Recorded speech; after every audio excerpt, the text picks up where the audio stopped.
ये वीडियो ना उन लोगों के लिए है जिनका कैमरा खरीदने का एक सर्टेन बजट है, समवेयर अराउंड 50 से 60 हज़ार रुपए, और वो चाहते हैं कि वो एक ऐसा कैमरा खरीदे जिनसे आगे फ्यूचर में गियर्स अपडेट करते वक्त उनको किसी भी तरीके की कोई प्रॉब्लम ना आए और साथ में वो कुछ हद तक प्रोफेशनल लेवल का भी काम कर सके।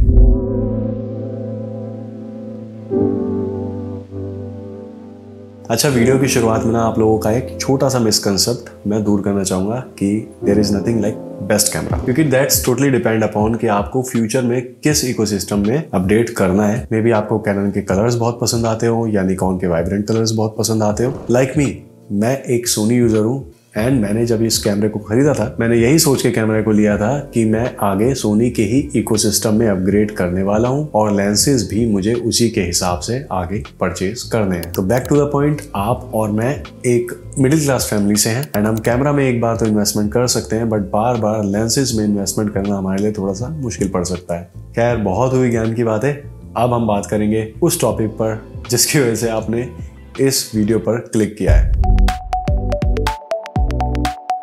सबसे पहला कैमरा जिसे मैंने इस लिस्ट में रखा है वो इस लिस्ट का सबसे सस्ता कैमरा है। अगर मैं बॉडी की बात करूं, ये कैमरा है सोनी ZV-E10। बहुत ही अच्छा कैमरा है, व्लॉगिंग के लिए मार्केट किया हुआ है, पर आप इसे बहुत हद तक प्रोफेशनल लेवल तक का काम कर पाओगे। बस अच्छे लेंसेज पे इन्वेस्ट कर लेना और 3-4 स्पेयर बैटरीज को खरीद के पहले से रख लेना। बहुत लोग कंफ्यूज होकर कह सकते हैं कि सोनी A6400 क्यों ना लिया जाए थोड़ा बजट बढ़ाकर। तो हाँ जी, आप बिल्कुल खरीद सकते हैं। मैंने एक डेडिकेटेड वीडियो बनाई हुई है, लिंक मैं यहाँ कहीं डाल दूंगा। आप कंपेयर कर सकते हो सोनी ZV-E10 को सोनी A6400 के साथ। फिलहाल हम बात करेंगे सोनी ZV-E10 की। ये एक APS-C कैमरा है जो कि 24 मेगापिक्सल के रेजोल्यूशन के साथ आता है। ब्रिलियंट ऑटो फोकस सिस्टम है इसका। AF पॉइंट्स की अगर बात करूँ तो इसके अंदर आते हैं 425 ऑटो फोकस पॉइंट्स, जिसके थ्रू आप कैप्चर या वीडियो रिकॉर्ड कर सकते हो फास्ट मूविंग सब्जेक्ट्स को भी। एंड आप इस कैमरा को स्पोर्ट्स फोटोग्राफी में भी यूज कर पाओगे थैंक्स टू इसका buffer size. But keep in mind कि आप प्रो लेवल वाली इससे उम्मीद मत रखना कि ये वाइल्ड लाइफ फोटोग्राफी में और स्पोर्ट्स फोटोग्राफी में आपकी हेल्प कर पाएगा। आपका जॉब डन जरूर कर देगा।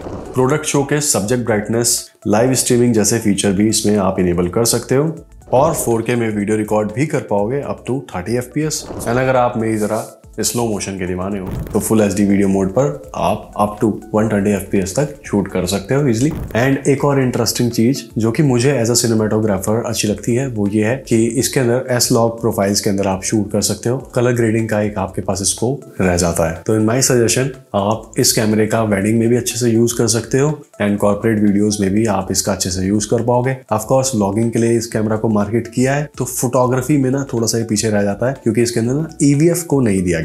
What I suggest कि अगर आप लोग इस कैमरा को खरीद रहे हो तो इसके साथ में 1.8 अपर्चर वाले किसी भी लेंस को खरीद लेना। फोकल लेंस चाहे 35 ले लेना, 50 ले लेना, 85 ले लेना, बट 1.8 अपर्चर वाले लेंस को प्रायोरिटी पर जरूर रखना ताकि आप इसकी फुल कैपेबिलिटी का यूज कर पाओ।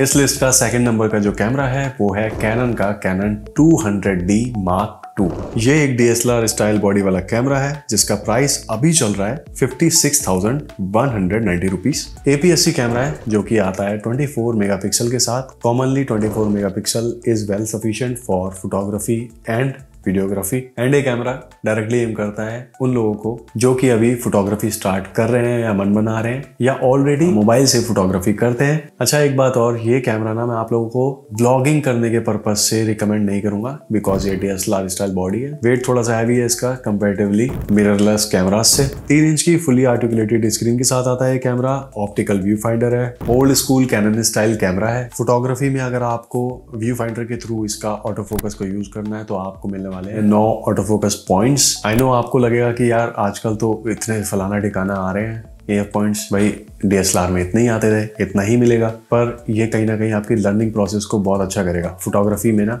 मैनुअल फोकस बहुत काम आता है अगर आपको लॉन्ग रन में अपने आप को एज अ फोटोग्राफर स्टैब्लिश करना है तो। बट अगर आप लोग व्यू फाइंडर से स्विच करके LCD पर आ जाते हो तो आप लोग approx 80 to 90% of the screen use कर पाओगे ऑटो फोकस का thanks to Canon dual pixel auto focus. Photography में हो या वीडियोग्राफी मोड पे हो, अगर आप लोग लाइव व्यू मोड पर शूट कर रहे होगे तो आप लोग 80 to 90% स्क्रीन को यूज कर पाओगे as your auto focus points. Full HD videos आप शूट कर पाओगे 60 FPS तक, और अगर आप 4K में शूट कर रहे हो तो up to 25 FPS with a crop factor of 1.6x। Audio recording के लिए माइक जैक दिया हुआ है, और अगर आपको ऑडियो की मॉनिटरिंग करनी है तो उसके लिए हेडफोन जैक को भी यहाँ पर दिया गया है। और हाँ, इस कैमरे का बैटरी बैकअप बहुत अच्छा है बाकी सब कैमरा जो कि इस लिस्ट में है उन सब से, क्योंकि अगर आप इसको एक बार सिंगल चार्ज कर लोगे इसकी बैटरी को तो आप अप्रॉक्स 700 शॉट्स के आसपास क्लिक कर पाओगे। एंड अगर आप वीडियो मोड पर हो तो आप 1.5 से 2 घंटे के बीच में लगातार शूट कर पाओगे। दैट्स वाई ये कैमरा आपको कहीं ना कहीं हेल्प करेगा प्रो लेवल की कैटेगरी में जाने के लिए। ऑफ कोर्स इन फ्यूचर आपको इस कैमरे को अपग्रेड करना पड़ेगा अगर आपको पैसे भी कमाने हैं तो। बस हाँ, कीप इन माइंड अगर आपका वाइल्ड लाइफ और स्पोर्ट्स फोटोग्राफी मेन नीच है तो उसके लिए मैं इस कैमरे को बिल्कुल भी रिकमेंड नहीं करूंगा। नेक्स्ट जो हमारा कैमरा है वो है Canon 200D Mark II का छोटा भाई, यानी Canon M50 Mark II। छोटा भाई इसलिए बोल रहा हूँ क्योंकि इस कैमरा के ऑलमोस्ट सारे फीचर्स सेम है 200D Mark II से, कुछ एड ऑन फीचर्स हैं end of course light weight है क्योंकि मिररलेस कैमरा है। प्राइस आप इसका अपने स्क्रीन पर देख सकते हैं।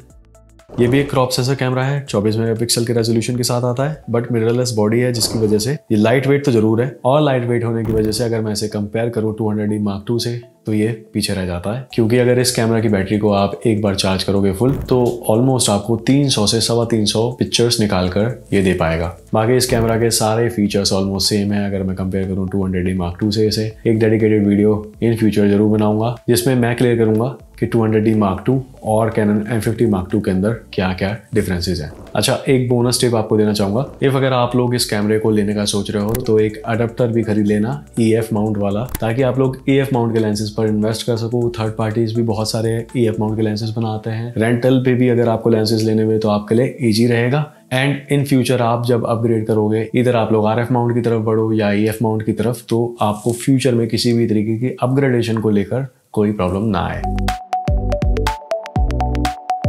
इस लिस्ट का अब जो आखिरी कैमरा है जिसे मैं रिकमेंड करूंगा वो आता है निकॉन की तरफ से, निकॉन Z30 या Z30 आप कह सकते हो इसे। इसका भी प्राइस आप अपनी स्क्रीन पर देख सकते हैं। ये कैमरा आता है 21 मेगापिक्सल के रेजोल्यूशन के साथ, एंड ये कैमरा भी टारगेट करता है ब्लॉगर्स वाली कैटेगरी को। एंड इफ अगर आप लोग एक ऐसा कैमरा ढूंढ रहे हो जो कि फोटोग्राफी को ज्यादा टारगेट करता हो तो सैडली EVF के ना होने की वजह से मैं इस कैमरे को फोटोग्राफी बेस्ड कैमरा नहीं कहूंगा। दैट्स वाई अगर आप हार्डकोर एक फोटोग्राफर हो तो इस कैमरे को एक बार लेते वक्त जरूर सोचना, आप सिर्फ LCD के थ्रू ही फोटोग्राफी का मजा ले पाओगे। सेम जैसा कि सोनी ने किया ZV-10 के अंदर EVF को नहीं डाला, वैसे ही कहीं नाइकॉन ने भी उनकी स्ट्रेटेजी को अपना लिया। फॉर मी अगर आप मुझसे पूछो तो फोटोग्राफी का असली मजा EVF के साथ ही आता है, बट अगर आपको इससे फर्क नहीं पड़ता तो आप इस कैमरे की तरफ बढ़ सकते हैं। Now in terms of videography, अगर मैं इसको वीडियोग्राफी के पर्सपेक्टिव से देखूं तो ये बहुत ही अच्छा कैमरा है। 4K में आप शूट कर सकते हो without any crop up to 30 FPS, and slow motion record कर सकते हो 120 FPS तक, which is actually very great क्योंकि यहाँ पर निकॉन ने वीडियो रिकॉर्ड लिमिट्स को हटा दिया है। तो अगर आप लोग 4K में शूट करते हो तो लगातार आप 35 मिनट्स तक रिकॉर्ड कर सकते हो, and in case of full HD videos आप अराउंड 2 घंटे तक लगातार शूट कर पाओगे। टेलीलैम्प, लाइव स्ट्रीमिंग जैसे फीचर्स भी इसमें दिए हुए हैं, सेम एज ZV-10, एंड बहुत ही कॉम्पिटिटिव प्राइस है इस कैमरे का। ऑटो फोकस में आपको मिल जाएंगे अराउंड 209 AF पॉइंट्स जिनके थ्रू आप फेस आई डिटेक्शन ट्रैकिंग कर पाओगे। इस कैमरा के अंदर भी 3 इंच की फुली आर्टिकुलेटेड स्क्रीन दी गई है जो कि टच स्क्रीन है।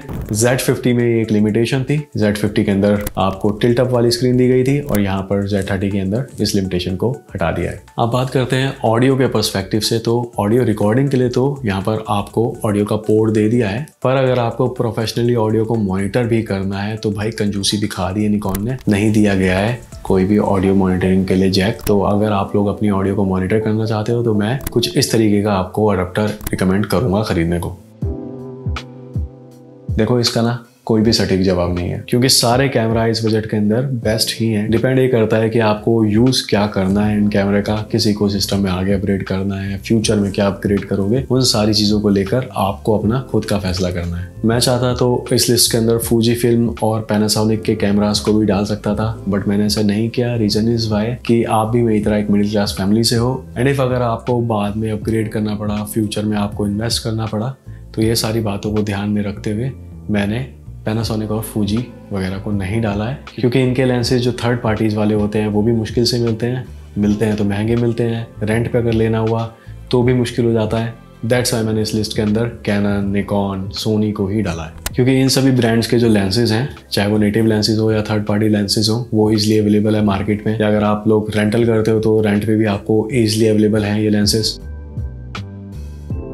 अगर मैं अपनी पर्सनल बात करूं कि अगर मुझे इनमें से कोई सा कैमरा खरीदना होता तो कौन सा खरीदना होता, तो मैं इधर जाता कैनन 200D Mark II की तरफ। M50 की तरफ इसलिए नहीं जाता क्योंकि M50 आगे अपग्रेड के लिए एक दिक्कत बन सकता है अगर आपको इन फ्यूचर कैनन के इकोसिस्टम में आगे बढ़ना है तो। और दूसरा कैमरा अगर मैं सेलेक्ट करता हूं तो वो होगा सोनी का ZV-E10। रीजन इज बीइंग कि सोनी का फ्यूचर वीडियोग्राफी के पर्सपेक्टिव से बहुत अच्छा है और ऑटो फोकस में कोई टक्कर नहीं दे सकता, और साथ में लॉक प्रोफाइल्स के भी हमें थोड़े से ऑप्शन देखने को मिल जाते हैं। So I can also play with the colour grading in my post. तो अगर आपको वीडियो अच्छी लगी हो तो लाइक कर देना, सब्सक्राइब कर देना। मिलते हैं नेक्स्ट वीडियो में। समय टक्कर साइनिंग ऑफ।